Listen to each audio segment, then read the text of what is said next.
Hey everyone, it's Amarachi here with the Playing with Portals YouTube channel where we discuss all things spiritual, intellectual, and things of that nature.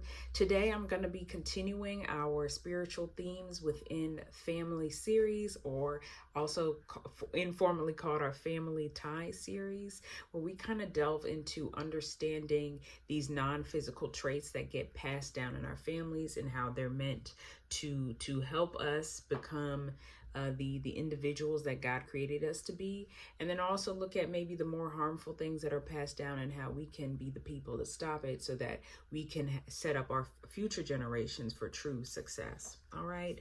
Today we're going to be talking about parenting your kids spiritually. All right. And before I get into it, I want to obviously do my usual disclaimer. I speak from experience, things I've experienced. I am not a parent, but I have been parented. I have felt the effects of parenting. So I kind of speak from that perspective as well.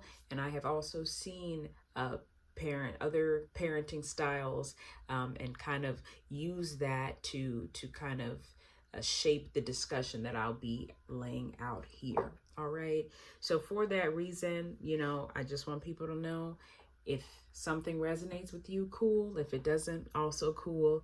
This is the internet. This is YouTube, where there are billions of people making all kinds of content. So you just find what works for you and what resonates with you.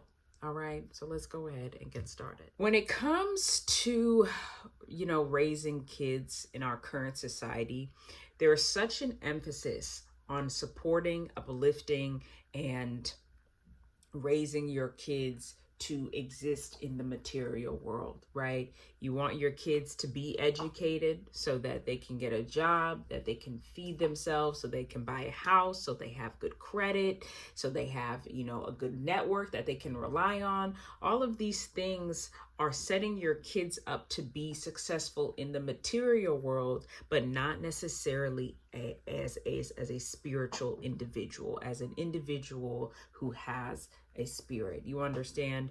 So I think for parents, it's important, and it's also challenging to remember it's a balance between the material and the mystic, the material and the spiritual, because of the demands of the material society, and because they've probably been told themselves by their parents and their parents' parents that this is the way you do it, this is how you succeed, or that mastering the material is more important than the spiritual because you can see the material, right? Because if you don't have a house, it's a problem. If you can't eat regularly, it's a problem. If you can't shower and bathe, you don't have access to clean water, it's a problem.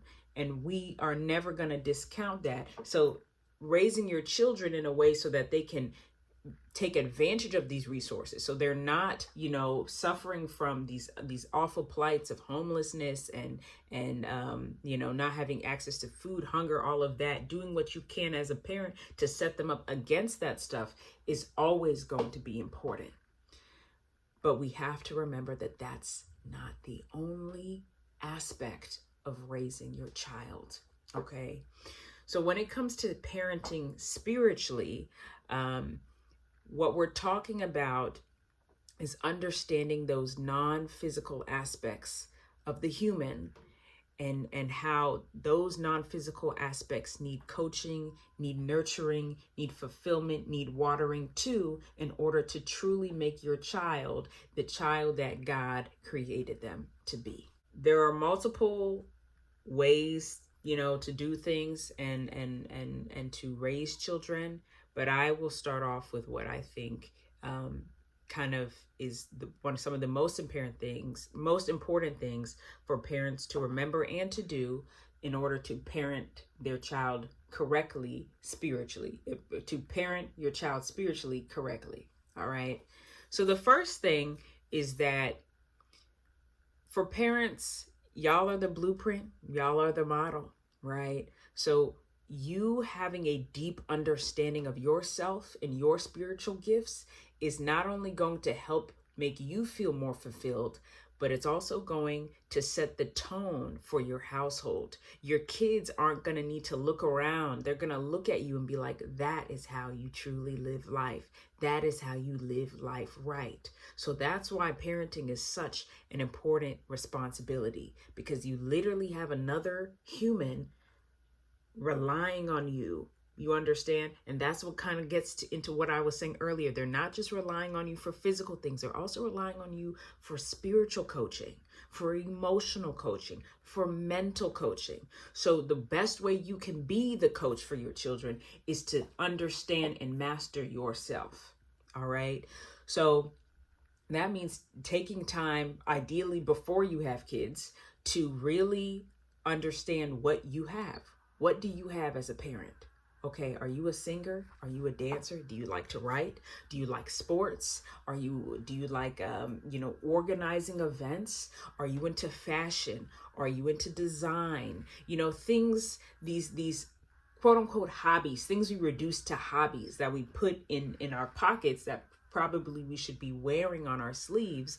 Those things that you put in your pocket that really make you feel alive, those, understanding those things is what is going to help as a parent, because you're going to have a better understanding of yourself. And on top of that, you're going to be fully expressing yourself. You're not suppressing, you're expressing these things.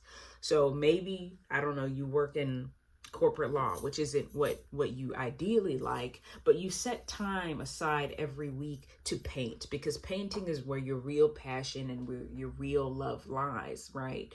So if you can't fully, have a career that embodies all of your gifts, at least your kids are seeing that you are tapping into that spiritual aspect of yourself. So they're saying, hey, in addition to maybe this corporate thing that mommy does, mommy also paints. Mommy's also an artist. Mommy also likes, decorating things and putting things together. So what does that tell your child? That sends a message to your child that this activity that you do is a way to get that creative energy flowing. It's a way to let that creative part of you flow freely, right? So that's one thing that I really would encourage parents to do, is to spend time with your spirit, right? Ask yourself, what makes me come alive, and really find some way to incorporate it in your life. I understand it's easier said than done. And of course, this work is always better to do it before you actually have kids, so that when you have kids, it's easier, I guess, for you to identify aspects of yourself. But anytime you're able to do it, I think is good, because that lays a foundation for your child on how they can take care of themselves in a non-physical way. Another aspect of this is understanding things that are designated as spiritual gifts. What do I mean by this? If you are someone who is remotely spiritual or even religious, right, you know that there are certain abilities that certain individuals have that are loosely put under this term of spiritual gifts. So sometimes it's prophetic insight. Other times speaking in tongues counts as one. Having prophetic dreams, which kind of goes back to the first one. It can also be having a really strong intuition. It could also be having a very powerful tongue, right? So, knowing that you really can speak things into existence. On a certain level, we all kind of have that, but certain individuals have it more and on a stronger level. So if you take time to know, hey, I have a very strong tongue, so I don't just say anything, right? Then when you notice your kid, right, your kid says a lot of things and has a strong tongue, or speaks a lot, or has a strong vocabulary, or says a lot of things, you know how to parent them in that way. Instead of just saying, hey, be quiet, you're talking too much. You can sit them down and say, okay, hey, I notice that you talk in this way. I want to tell you why that can be harmful. Here's what I want you to do instead, right? So that way your kid is getting an example, a real life example of how to manage that spiritual gift, right? Because life and death, power of the tongue, life, life and death is literally in the power of the tongue, right? So if you understand that within yourself, how that shows up in your life or how it has shown up in your life, right?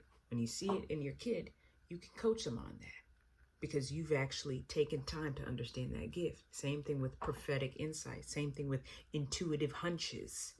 So that when your kid is struggling with decision making, you can sit down and say, hey, I want you to sit with, whatever feeling you get inside of you telling you to do X, Y, and Z. Or one thing I always do is I'll make a pro and con list, right? Because I'll be like, okay, what's the pro of taking this action with the con? And oftentimes when I write it out, oh, the answer comes to me. That is an intersection of gifts because I'm a writer. So I know that writing things out can help induce clarity. So when my kid struggles with that, instead of just, telling them to figure it out, or maybe I am always making decisions for them, I've given them a blueprint. What do you do when you're struggling internally? Write it out. So that's another aspect of how understanding your spiritual gifts and applying them properly can benefit your kids.